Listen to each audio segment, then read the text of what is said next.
Shalom Bapak Ibu, puji nama Tuhan, kita masih bisa bertemu kembali, kita masih dapat beribadah, kita masih bisa bertemu dengan Tuhan. Kiranya sebentar kita akan memulai ibadah kita pada pagi hari ini. Kita mau naikkan satu pujian, oleh kuasa darah-Mu.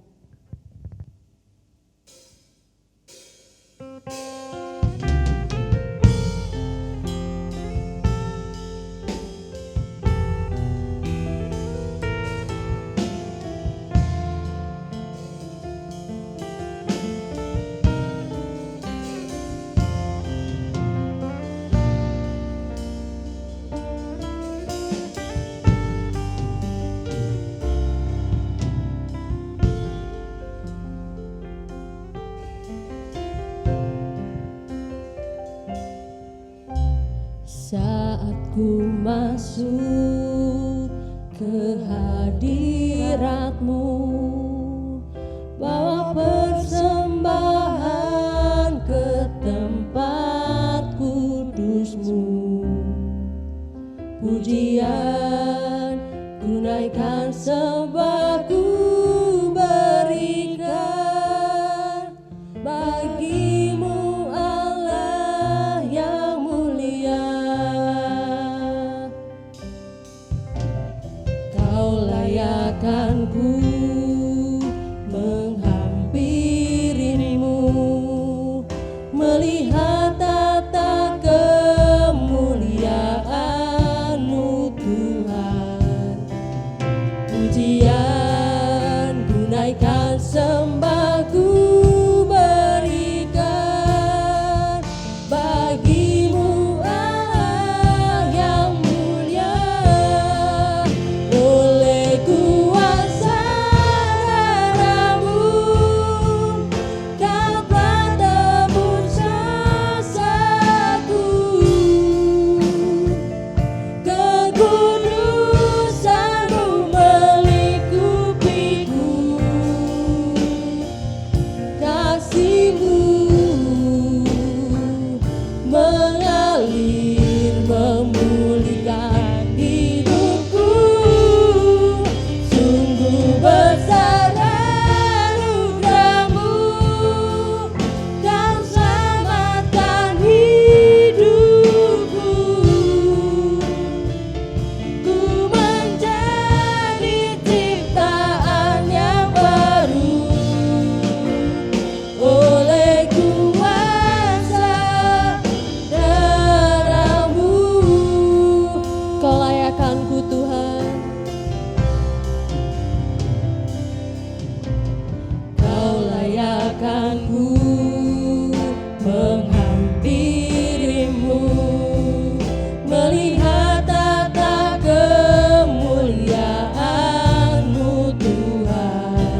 hidupku, sungguh besar anugerah-Mu. Kau selamatkan hidup kami Tuhan. Kau selamatkan hidupku. Thank you Jesus. Ku menjadi ciptaan yang baru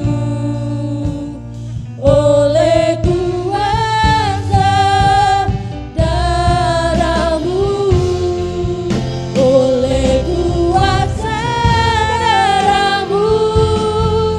Kau telah tebus dosaku, kekudusan-Mu melingkupiku. Kasih-Mu mengalir memulihkan hidupku, sungguh besar anugerah-Mu. Kau selamatkan hidupku.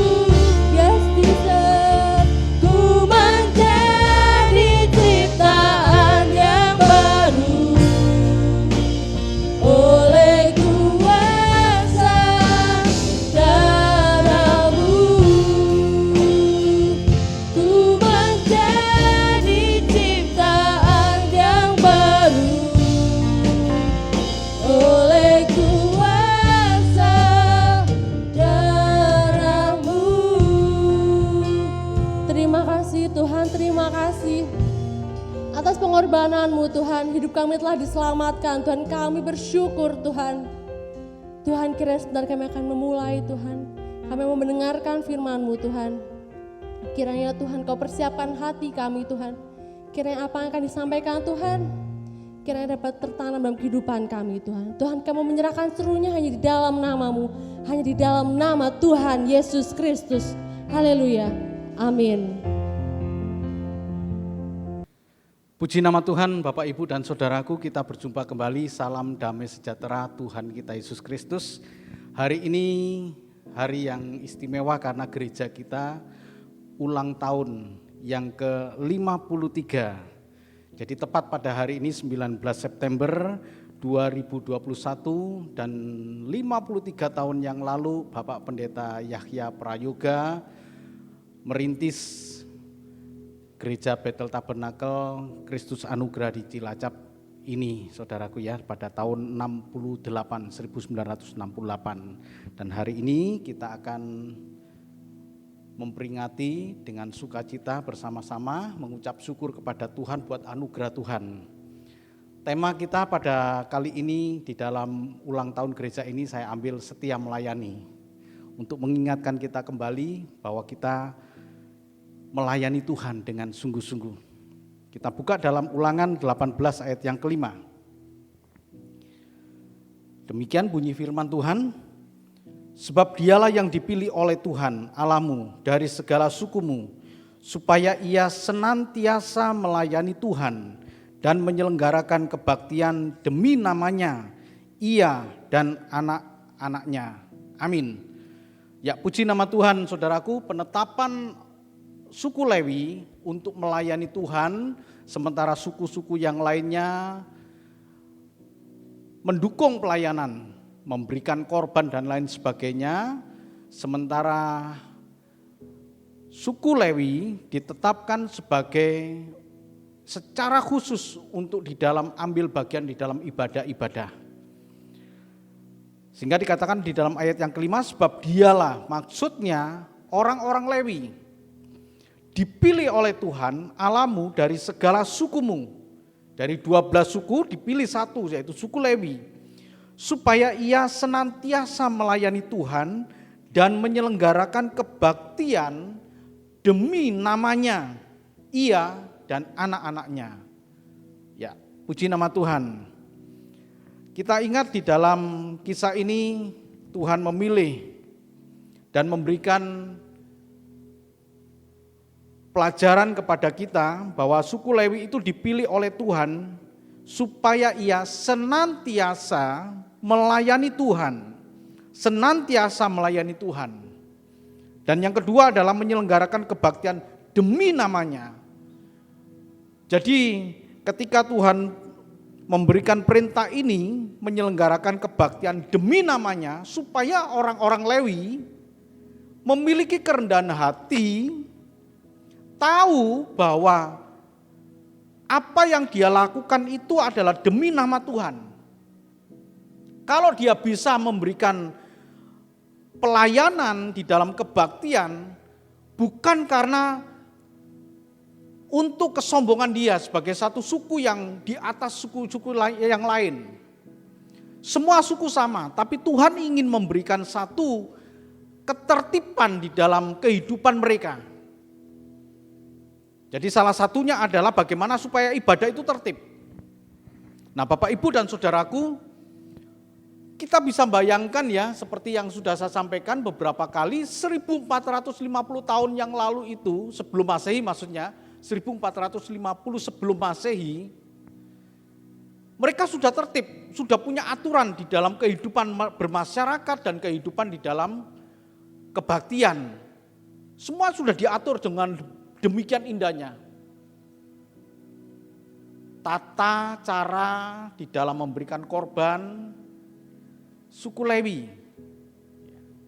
Dari 12 suku itu kemudian dipilih, suku inilah yang menyelenggarakan kebaktian. Dan sampai kepada keturunan-keturunannya, Tuhan memberikan satu peringatan di sini supaya senantiasa melayani Tuhan. Artinya punya nilai dalam diri dia, punya hati untuk tetap melayani Tuhan. Bapak Ibu, saudaraku yang kasih Tuhan, nah nilai di dalam Ulangan 18 ayat yang kelima ini sama dengan artinya di dalam 1 Petrus 4 ayat 10 sampai dengan 11. Demi namanya, kalau saya boleh melayani Tuhan, demi nama Tuhan. Kalau para pelayan Tuhan yang melayani dalam ibadah, baik secara langsung, beberapa waktu yang lalu kita bisa ibadah di gereja secara langsung maupun secara online. Jadi secara online itu ternyata lebih menguras tenaga Bapak Ibu ya. Tetapi ini yang menjadi pedoman kita. Bahwa kalau kita bisa menyelenggarakan kebaktian demi nama Tuhan. Inilah makna setia melayani di situ. Yang pertama senantiasa. Artinya senantiasa itu keadaan baik maupun tidak baik, tetap kita bisa melayani Tuhan. Itu senantiasa. Dan yang kedua kita harus tahu bahwa kalau kita melayani Tuhan dalam kebaktian itu demi nama Tuhan. Ada begitu banyak doa yang kita naikkan dan seringkali doa kita kalau kita naikkan, sembunyikan kami di belakang salib Kristus. Artinya kita tidak ingin mencuri kemuliaan Tuhan, kita ingin bahwa kemuliaan nama Tuhan, salib Kristus itulah yang menjadi fokus dalam pelayanan ini. Itu sama dengan pengertian menyelenggarakan kebaktian demi nama Tuhan. Nah kalau kita lihat di dalam 1 Petrus 4 ayat 10 sampai dengan yang ke-11, itu sama. Jadi diingatkan bahwa itu semua karena kasih, karunia. Saya coba buka di dalam 1 Petrus ini ya, supaya kita punya pengertian yang baik tentang melayani Tuhan. Dalam 1 Petrus 4 ayat yang ke-10 sampai dengan yang ke-11. Saya bacakan Bapak Ibu ya. Layanilah seorang akan yang lain, sesuai dengan karunia yang telah diperoleh tiap-tiap orang sebagai pengurus yang baik dari kasih karunia Allah. Ayat yang ke-11. Jika ada orang yang berbicara, baiklah ia berbicara sebagai orang yang menyampaikan firman Allah. Jika ada orang yang melayani, baiklah ia melakukannya dengan kekuatan yang dianugerahkan Allah, supaya Allah dimuliakan dalam segala sesuatu, karena Yesus Kristus ialah yang empunya kemuliaan dan kuasa sampai selama-lamanya. Amin. Nah, ini ayat yang ke-11. Jadi motivasi kita melayani, setiap melayani itu sesuai dengan kasih karunia Allah. Orang memang harus mengasah keterampilannya. Kepandaian melayani itu bukan berarti alami Bapak Ibu ya, bukan ya. Tapi itu perlu perjalanan waktu, proses yang panjang. Orang itu melayani Tuhan harus sekolah, harus mengerti gitu ya. Kadang harus ikut training gitu ya. Kemudian nggak bisa kemudian asal berbicara. Waktu pertama kali saya menyampaikan firman Tuhan pada tahun 1995 itu pertama kali saya melayani di komplek perumahan. Ya Bapak Ibu dan saudaraku ya, itu namanya keringat itu terus ngucur itu ya. Begitu puji-pujian pertama dinyanyikan itu dek, dek, dek. Puji-pujian kedua dinyanyikan dek, dek, dek. Puji-pujian ketiga dinyanyikan dek, dek, dek gitu ya. Wah, sampai kemudian doa firman, sebentar lagi kita akan mendengarkan firman Tuhan semakin bergetar. Dek, dek, dek, dek, dek, dek, dek. Tapi harus belajar. Terus menerus.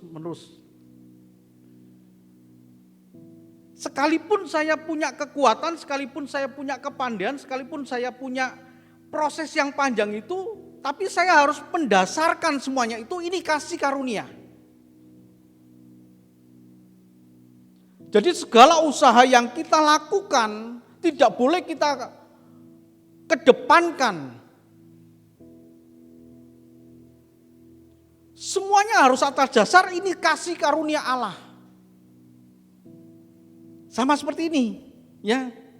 Ini menarik ini. 1 Petrus 4 ayat 10 sampai dengan yang ke-11 ini, saya ingatkan, ini ayat tidak hanya berlaku bagi para pelayan Tuhan yang terlibat dalam kebaktian. Tapi kepada kita semua dipakai oleh Tuhan, sama seperti Tuhan memilih orang Lewi tadi. Jadi orang Lewi itu dipilih untuk mengatur kebaktian. Itu sama artinya Bapak Ibu dipilih oleh Tuhan, ditaruh di suatu tempat. Di mana? Mungkin ada yang kerja di pasar, mungkin ada yang kerja di bengkel, mungkin ada yang kerja di kantor, mungkin juga ada yang kerja di pegawai negeri. Mungkin ada yang juga kerja di sebagai nelayan, petani dan lain sebagainya. Itu Tuhan pilih seperti Tuhan memilih orang Lewi. Jadi kenapa tadi kita menggunakan ayat yang pertama tadi, di dalam Ulangan 18 ayat yang kelima, Tuhan memilih orang Lewi supaya dia tahu bahwa pelayanan yang dia buat orang Lewi tadi demi nama Tuhan. Sama seperti kita semua. Saya contohkan saya mulai pelayanan tahun 95. Dimulai dengan proses yang panjang, bagaimana saya menyiapkan khotbah, pertama kali ditunjuk itu kemudian saya siapkan itu, belajar. Di balik apa yang saya lakukan dengan jeripaya yang demikian hebat itu, saya tidak boleh berkata kekuatan saya. Lihat ini ayat yang ke-10. Layanilah seorang akan yang lain sesuai dengan karunia yang telah diperoleh tiap-tiap orang, sebagai pengurus yang baik dari kasih karunia Allah. Jadi kalau kita lihat di sini, dasarnya itu kasih karunia Allah. Dasar yang diperoleh kita bisa melakukan segala sesuatu. Jadi dimanapun Bapak Ibu itu melayani Tuhan. Ada yang jadi guru. Oh iya, saya jadi guru karena saya sekolah, kemudian dapat gelar, dan kemudian diangkat. Ya betul, tapi di balik itu semua itu kasih karunia Allah. Kalau itu yang kita tanamkan Bapak Ibu, semua karena kasih karunia Allah. Kembali kepada ulangan tadi ya, ulangan 18 ayat yang kelima. Ulangan 18 ayat yang kelima. Orang-orang Lewi mengadakan kebaktian demi namanya. Kita bekerja demi namanya. Kita melayani Tuhan dalam peran kita masing-masing. Jadi guru, jadi nelayan, jadi petani, wira swasta, pedagang. Demi nama Tuhan. Sesuai dengan kasih karunia Allah ini. Jadi melayani dengan kekuatan yang dianugerahkan Allah. Ini kasih karunia ini karena dianugerahkan Allah kepada kita. Kalau sudah di sini Bapak Ibu, di dalam pengertian ini, dalam 1 Petrus 4 ayat yang ke-10-11 ini, kalau sudah sampai sini, udah gak ada lagi alasan kita. Mau sombong bagaimana? Kita gak bisa kok. Kalau bukan kasih karunia Allah, dianugerahkan oleh Allah. Bahkan ayat 11 ini kan betul-betul menjadi pegangan kita itu dalam segala tindakan. Di bagian terakhir, supaya Allah dimuliakan di dalam segala sesuatu. Karena Yesus Kristus, ialah yang empunya kemuliaan, bukan kamu. Dialah yang empunya kemuliaan, bukan saya. Dialah yang punya kuasa, bukan saya, gitu loh. Sampai selama-lamanya.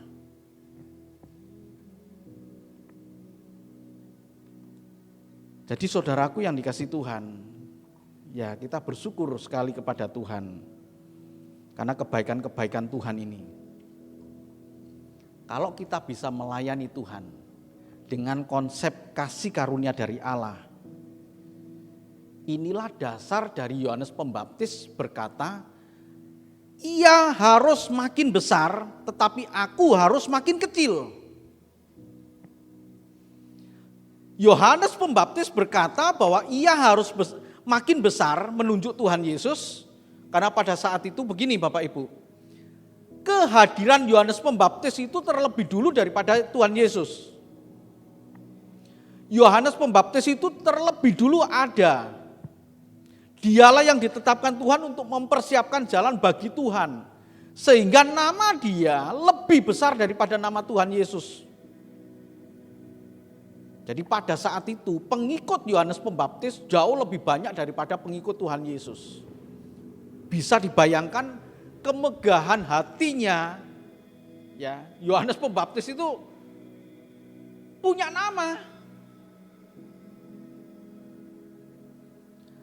Tapi dia menyadari konsep ini loh, bahwa ini adalah kasih karunia Allah.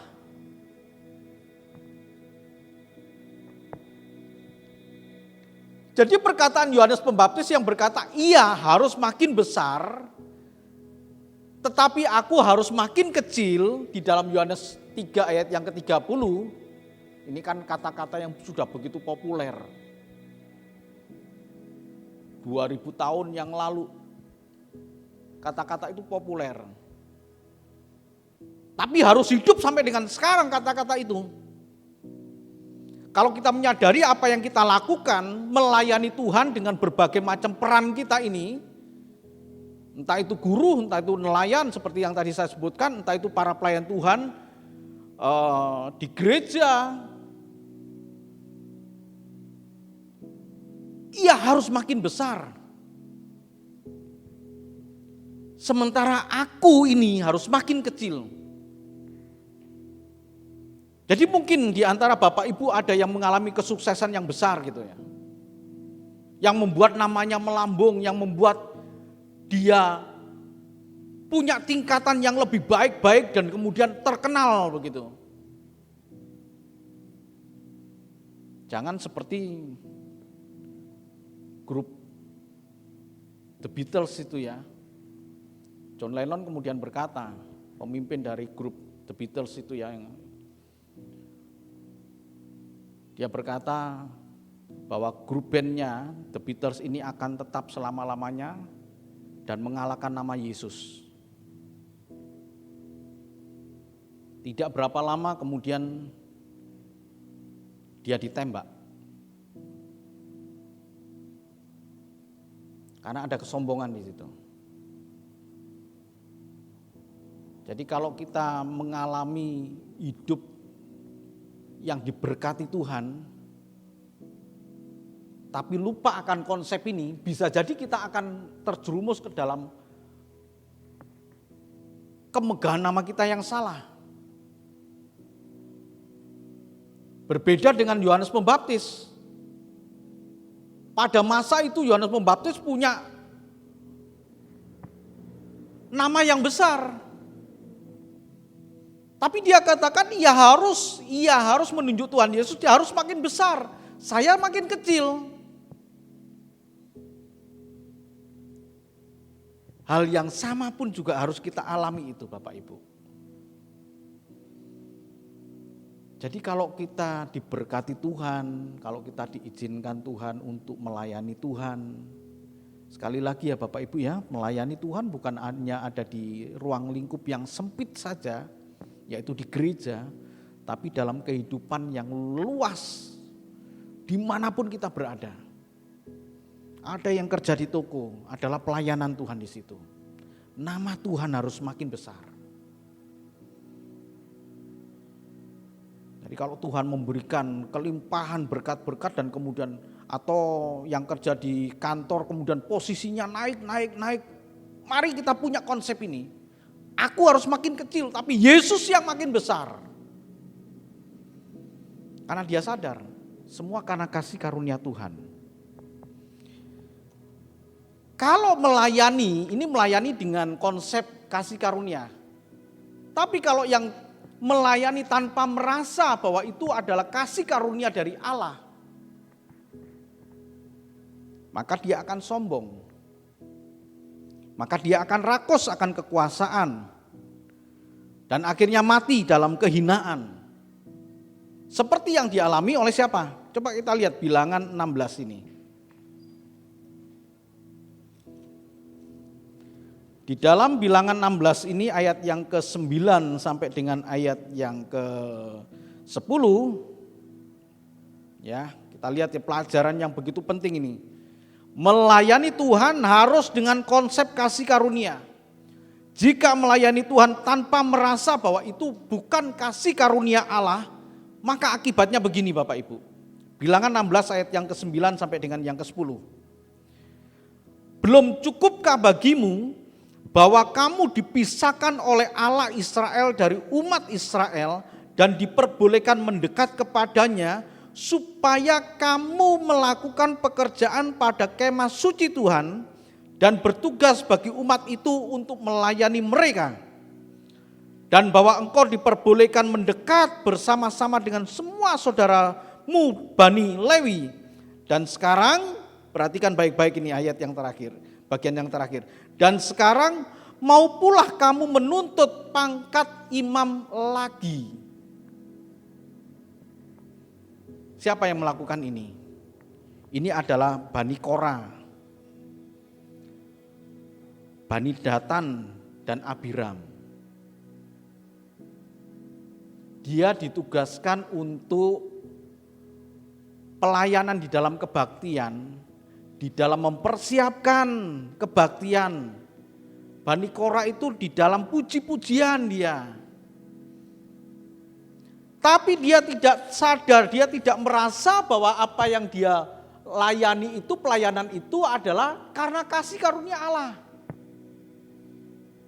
Sehingga rakus, sehingga sombong, sehingga dia tidak merendahkan diri di hadapan Tuhan.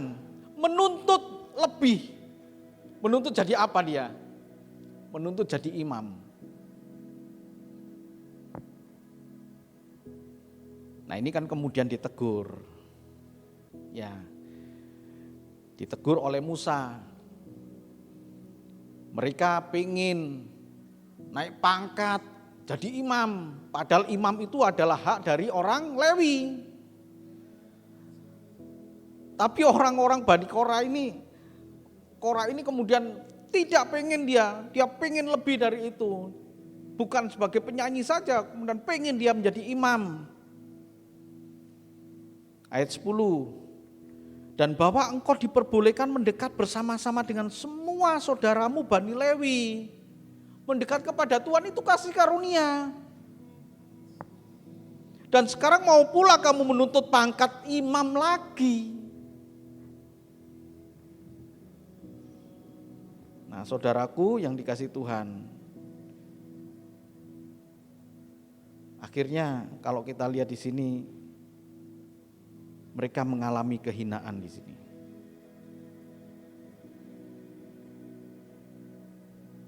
Karena tidak didasarkan pada kasih karunia. Jadi saya lewat mimbar ini juga mengingatkan kepada saudara-saudara yang kasih Tuhan, bukan berarti nggak boleh ya, silakan jadi imam gitu ya.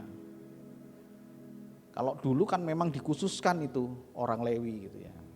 Kalau sekarang gimana Pak Pendeta? Ya silakan. Nggak apa-apa. Mau jadi pendeta ya harus melalui proses dulu.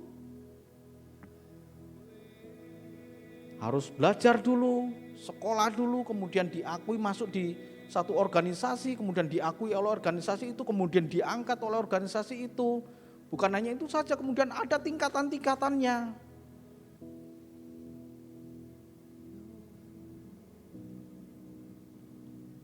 Ini kasih karunia loh. Jadi saya mengingatkan lewat sini kepada seluruh para pelayan Tuhan, semua yang ambil bagian di dalam skup yang sempit gereja, apa yang kita lakukan ini setia melayani Tuhan adalah kasih karunia Allah. Satu anugerah yang besar dalam hidup kita ketika Tuhan menetapkan kita. Saya sendiri tidak pernah terbayang dulu pada waktu saya masih SMA atau waktu masih kuliah itu terbayang menjadi pelayan Tuhan, hamba Tuhan, pendeta. Sama sekali gak kebayang. Jadi kalau saya boleh ada dan menyampaikan kebenaran firman Tuhan, sekali lagi Bapak Ibu, saya tundukkan kepala. Ini kasih karunia Allah. Saudaraku yang dikasih Tuhan, mari coba kita lihat ya, bagaimana melayani Tuhan itu. Di dalam ulang tahun gereja yang ke-53 ini, kita diingatkan, disegarkan kembali. Peran kita adalah melayani Tuhan dalam pengertian yang luas. Bukan melayani Tuhan hanya di dalam gereja, tapi melayani Tuhan dimanapun kita berada.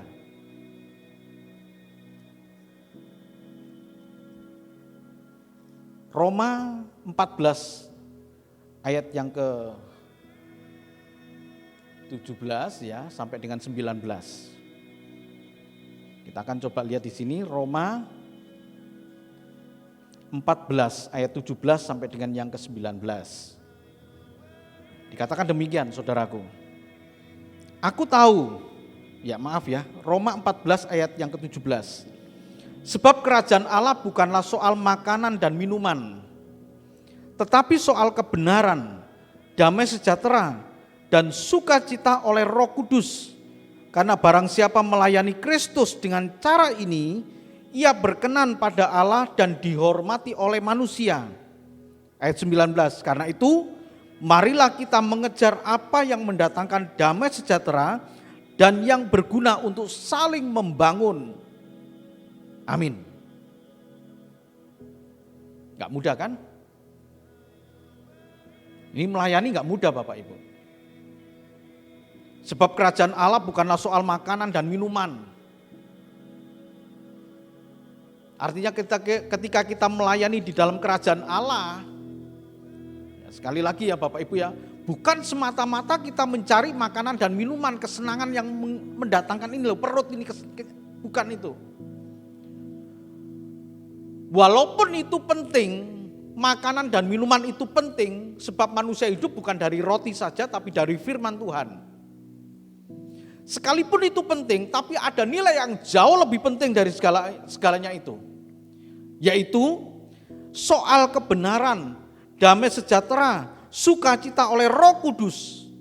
Jadi pada saat kita melayani Kristus dimanapun kita berada dengan konsep yang demikian, yaitu mencari kebenaran, mencari damai sejahtera, dan sukacita oleh Roh Kudus, maka kita berkenan kepada Allah dan dihormati oleh manusia. Tidak sedikit orang-orang Kristen yang melayani Tuhan, ya dalam tanda ya tadi ya, bukan hanya di gereja, melayani Tuhan dimanapun. Di toko, kemudian dia punya anak buah. Melayani Tuhan kan dia sebagai majikan, melayani Tuhan di situ. Tapi dia kemudian memakai jabatan sebagai tuan yang dianugerahkan Tuhan itu dengan memperlakukan orang seenaknya. Itu melayani kerajaan Allah hanya soal makan dan minum. Ya. Jadi kita harus mengerti ini Bapak Ibu ya. Roma 14 ayat 17 itu, sebab kerajaan Allah bukanlah soal makanan dan minuman. Karena kan cerita sebelumnya itu kan orang menyakiti orang lain dengan oh kamu najis, makan najis, ini enggak boleh, najis, menjadi batu sandungan akhirnya. Kerajaan Allah bukan soal makanan dan minuman itu.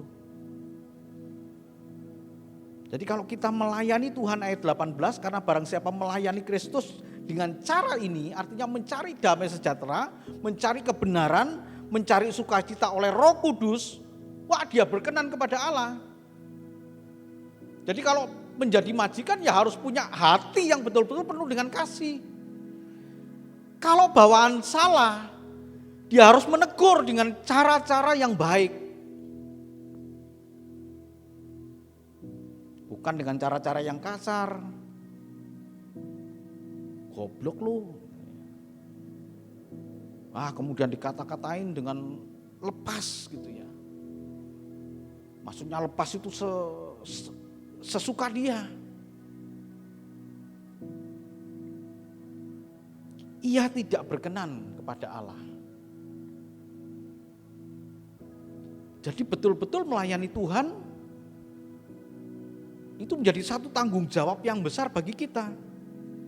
Apa tanggung jawab kita? Mengejar apa yang mendatangkan damai sejahtera dan yang berguna untuk saling membangun. Nah inilah saudaraku. Jadi kalau kita lihat di sini, pelayanan yang mendatangkan damai sejahtera dan berdampak membangun ini yang berkenan kepada Allah.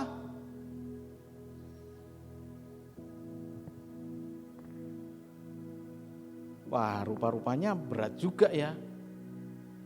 Jadi melayani Tuhan, ya kita harus punya hati yang betul-betul sabarnya luar biasa ini. Harus punya hati yang penuh dengan kasih di sini. Apakah enggak boleh Pak kalau kita menegur? Boleh, kalau dia salah itu kita tegur boleh. Tapi kan dengan cara-cara yang baik. Ketika saya bekerja pun juga begitu Bapak Ibu ya. Saya bekerja satu perusahaan dan ketika ada yang salah gitu ya harus kita tegur dengan baik. Bukan dengan marah-marah. Bahkan melontarkan kata-kata yang tidak pantas untuk didengar. Apalagi kita ini Kristen. Kita menjadi sorotan gitu.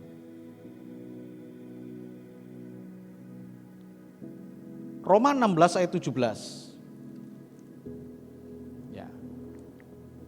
Jadi kalau kita lihat ini yang model yang bukan melayani Tuhan itu tadi.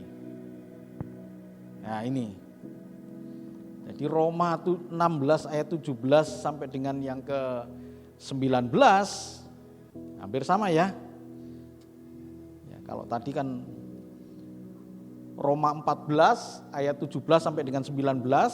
Sekarang coba kita lihat, kalau tadi Roma yang bagaimana dia punya tanggung jawab yang besar.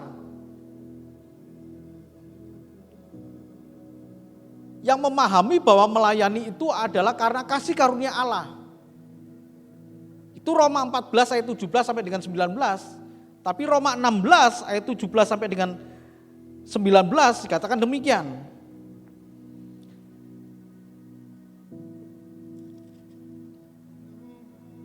Tetapi aku menasihatkan kamu saudara-saudara, supaya kamu waspada terhadap mereka yang bertentangan dengan pengajaran yang telah kamu terima, menimbulkan perpecahan dan godaan. Sebab itu hindarilah mereka. Sebab orang-orang demikian tidak melayani Kristus Tuhan kita, tetapi melayani perut mereka sendiri.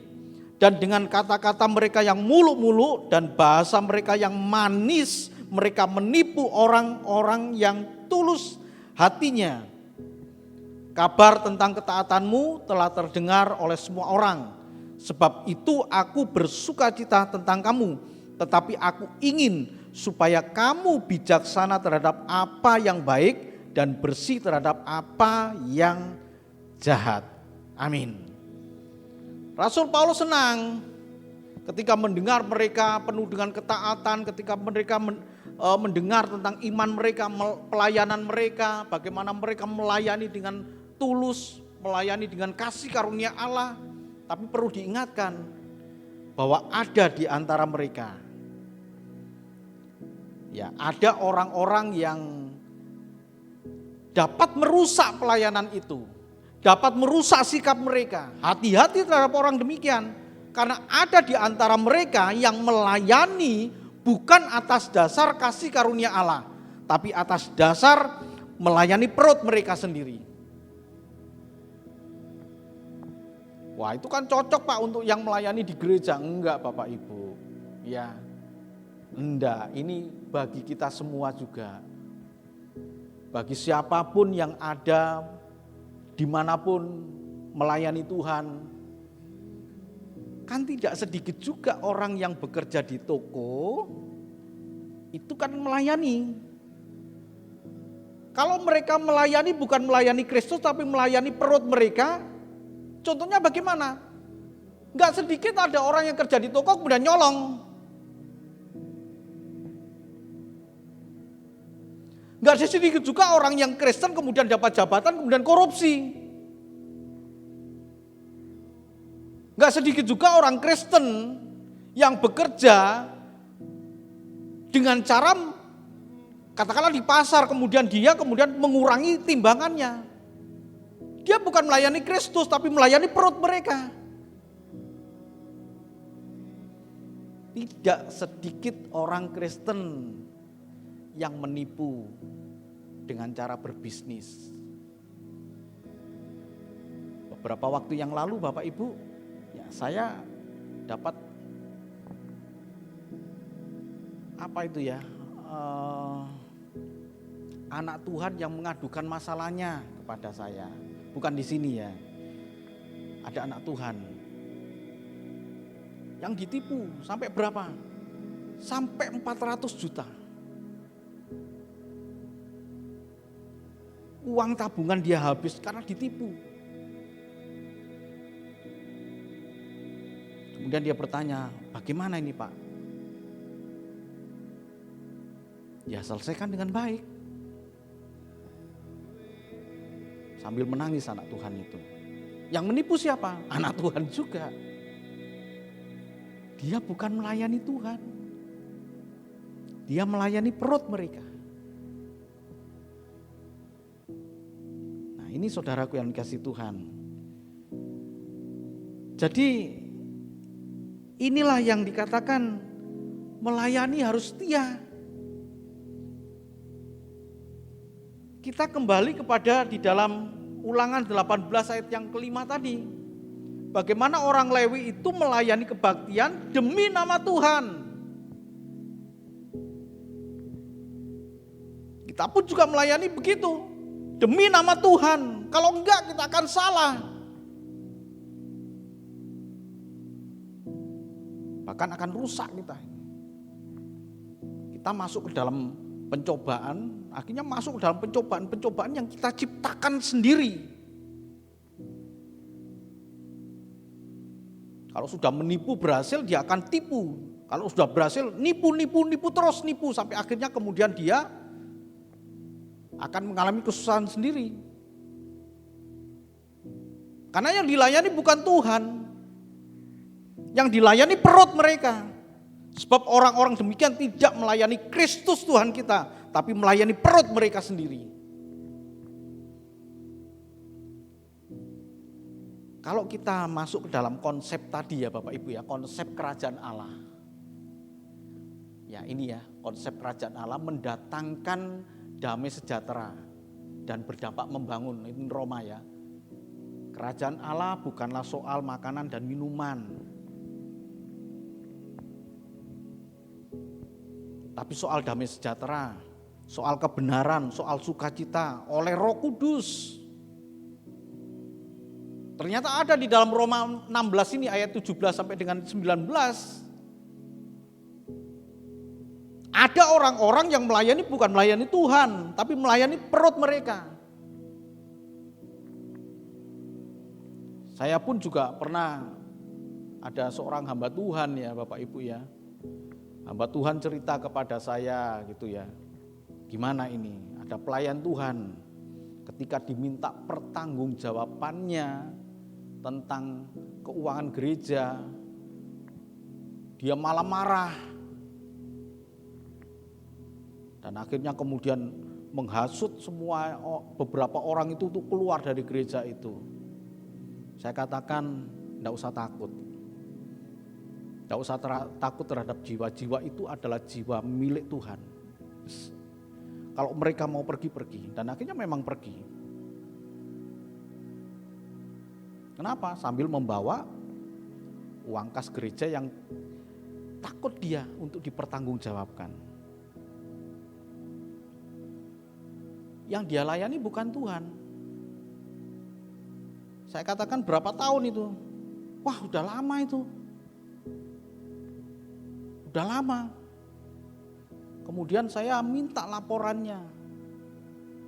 Dan ternyata dia tidak bisa memberikan pertanggungjawaban. Akhirnya dia pergi. Jadi selama itu dia bukan melayani Tuhan. Selama itu dia melayani perut mereka. Saudaraku yang dikasih Tuhan, jadi mendatangkan damai sejahtera kalau di dalam Roma 14 ini. Berbeda dengan Roma 16, itu mendatangkan perpecahan dan godaan karena yang dilayani perut.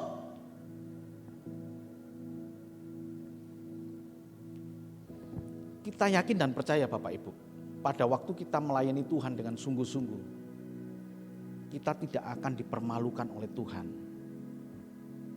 Kita diberkati Tuhan, tidak akan kekurangan. Bahkan diberikan bonus oleh Tuhan, yaitu berupa damai sejahtera dalam hidup kita. Kalau kita layani, betul-betul kita layani Tuhan. Sama seperti orang Lewi tadi, dia mengadakan kebaktian demi nama Tuhan. Jadi dalam ulang tahun gereja ini, Bapak Ibu dan saudaraku yang kasih Tuhan, kita diingatkan kembali nih, dimanapun kita berada, kita adalah hamba-hamba Tuhan, amin. Hamba-hamba Tuhan yang melayani Tuhan. Dan berkat Tuhan itu luar biasa Bapak Ibu. Bukan hanya kita dicukupkan, tapi juga diberikan damai sejahtera. Mari coba kita lihat di bagian terakhir ini Bapak Ibu, melayani manusia. Artinya kita juga melayani Tuhan. Jadi kalau pengertian melayani Tuhan, setia melayani Tuhan bukan berarti kita melayani Allah secara spiritual, secara roh yang tidak kelihatan. Tuhan Yesus ingin memberikan satu pengertian yang begitu gamblang, begitu jelas bagaimana sikap hidup kita dalam melayani Tuhan. Di dalam Matius 25. Ya. Mari Bapak Ibu kita coba lihat di dalam Matius 25 ayat 44 dikatakan demikian. Lalu mereka pun akan menjawab dia, katanya, Tuhan, bila manakah kami melihat engkau lapar atau haus atau sebagai orang asing atau telanjang atau sakit atau dalam penjara dan kami tidak melayani engkau. Ayat 45, maka ia akan menjawab mereka, aku berkata kepadamu sesungguhnya segala sesuatu yang tidak kamu lakukan untuk salah seorang dari yang paling hina ini, kamu tidak melakukannya juga untuk aku. Ketika kita membiarkan orang lain dan tidak melayani mereka, maka sesungguhnya kita tidak melayani Tuhan. Jadi ayat 44 ini kemudian ini pengertian yang dangkal di dalam melayani Tuhan. Loh, saya kok enggak, dari mana enggak saya memperoleh pengertian ini ya? Tidak melayani Tuhan, kata mereka di dalam ayat 44 ini. Kapan saya melihat engkau lapar Tuhan? Kapan kami melihat engkau haus? Kapan kami melihat engkau dalam penjara? Ini kan pengertian dangkal. Dan kemudian Tuhan menjelaskan. Maka ia akan menjawab mereka, aku berkata kepadamu sesungguhnya segala sesuatu yang tidak kamu lakukan untuk salah seorang dari yang paling hina ini, kamu tidak melakukannya juga untuk aku. Kita bandingkan ayat yang ke-40. Ayat yang ke-40 dari Matius 25 ayat yang ke-40. Dan raja itu akan menjawab mereka, aku berkata kepadamu, sesungguhnya segala sesuatu yang kamu lakukan untuk salah seorang dari saudaraku yang paling hina ini, kamu telah melakukannya untuk aku. Berbeda dengan orang-orang yang benar. Orang-orang yang benar itu ketika melakukan untuk orang lain, justru dia tidak merasa kalau itu untuk Tuhan. Sehingga dia kaget, loh kapan saya melakukannya itu untuk engkau Tuhan? Karena kamu sudah melakukannya untuk saudaraku yang paling hina ini, sesungguhnya engkau sudah melakukannya untuk aku. Tapi kalau ayat yang ke-44 sampai dengan 45 ini kan orang-orang itu punya pengertian dangkal. Kapan kami tidak melakukannya untuk engkau Tuhan? Kemudian Tuhan Yesus menjawab, karena engkau tidak melakukannya untuk orang-orang yang paling hina ini, maka engkau tidak melakukannya untuk aku. Jadi Bapak Ibu dan Saudaraku, di bagian akhir ini ternyata melayani Tuhan bukan sekedar kita melayani Tuhan Yesus secara hurufiah ya. Memberikan persembahan, memberikan pujian, kemudian duduk dan berlutut, atau ikut ambil bagian di dalam keseharian kehidupan gereja, itu juga melayani Tuhan. Enggak hanya sebatas di situ, tapi ini melakukannya untuk orang lain yang paling hina. Pada waktu orang benar itu melakukannya untuk orang yang paling hina, dan ternyata Tuhan mengatakan engkau sudah melakukannya untuk aku.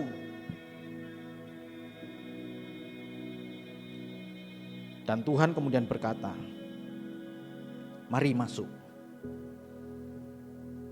Masuk bersama-sama dengan aku. Sementara kepada orang-orang yang tidak melakukannya untuk orang-orang hina itu, kemudian Tuhan berkata kepada yang sebelah kiri, ayat yang ke-41, dan ia akan berkata juga kepada mereka yang di sebelah kiri, nyala dari hadapanku, hai kamu orang-orang terkutuk, nyala ke dalam api yang kekal yang telah disediakan untuk iblis dan malaikat-malaikatnya. Untuk iblis dan malaikat-malaikatnya disediakan juga untuk kamu juga di situ. Karena engkau tidak melayani aku, tidak melayani manusia. Jadi melayani manusia bagi orang benar, sesungguhnya dia sudah melayani Tuhan. Lewat ibadah spesial ini Bapak Ibu, di hari ulang tahun ini saya mengucapkan selamat ulang tahun GBT Kristus Anugerah Cilacap yang ke-53 dan selamat melayani Tuhan bagi semua warga GBT Kristus Anugerah Cilacap. Selamat melayani Tuhan dengan setia dan dengan ketulusan hati. Tuhan memberkati. Amin.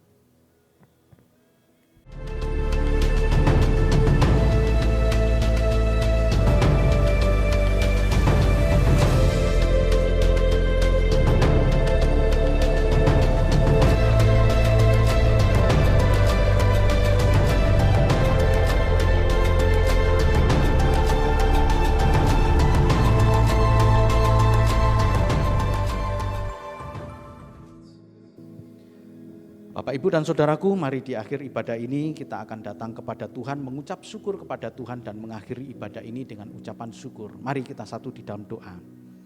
Bapa, kami bersyukur kepada Engkau Tuhan. Hanya oleh karena anugerah-Mu Tuhan, gereja kami pada hari ini memperingati hari ulang tahun yang ke-53. Semuanya karena anugerah Engkau Tuhan.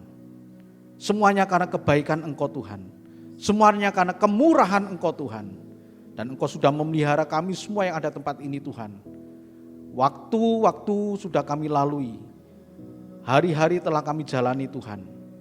Dengan segala warna kehidupan, entah itu hitam, entah itu cerah, entah itu suka, entah itu duka.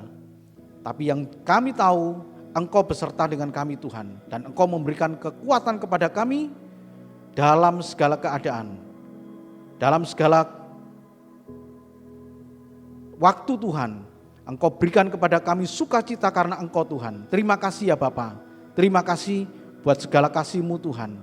Terima kasih ya Tuhan. Sebentar kami akan berpisah satu dengan yang lain.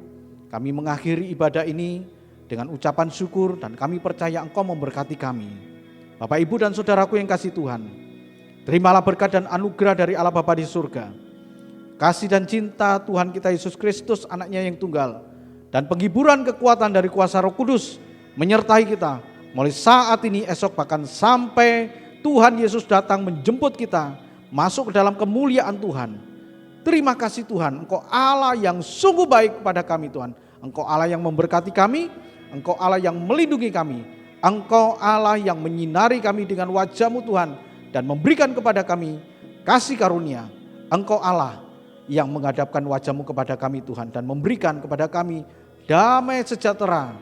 Kami sungguh bersyukur kepada Engkau Tuhan. Engkau lindungi kami hari ini Tuhan, esok bahkan sampai selama-lamanya. Engkau nyatakan kuasa-Mu, perlindungan-Mu Tuhan, dan Engkau menjauhkan kami dari segala mara bahaya. Engkau menjauhkan kami dari segala yang jahat, dan lewat kehidupan kami nama Tuhan dipermuliakan. Terima kasih ya Bapa. Segala puji syukur, hormat, kemuliaan bagi-Mu. Dalam nama Tuhan kami Yesus Kristus, kami sudah berdoa dan mengucap syukur. Semua yang percaya mengatakan amin. Tuhan Yesus memberkati. Amin. Terima kasih Bapak, Ibu, dan Saudaraku. Sekali lagi selamat ulang tahun yang ke-53 untuk GBT Kristus Anugerah Cilacap. Untuk bagi kita semua, kita bersyukur kepada Tuhan. Dia adalah Allah yang memberkati kita, dan terima kasih juga untuk persembahan-persembahan yang Bapak Ibu berikan kepada kami untuk kami pergunakan untuk kemuliaan nama Tuhan. Baik persembahan sukarela maupun persembahan persepuluhan, kami mengucapkan terima kasih. Tuhan Yesus memberkati. Amin.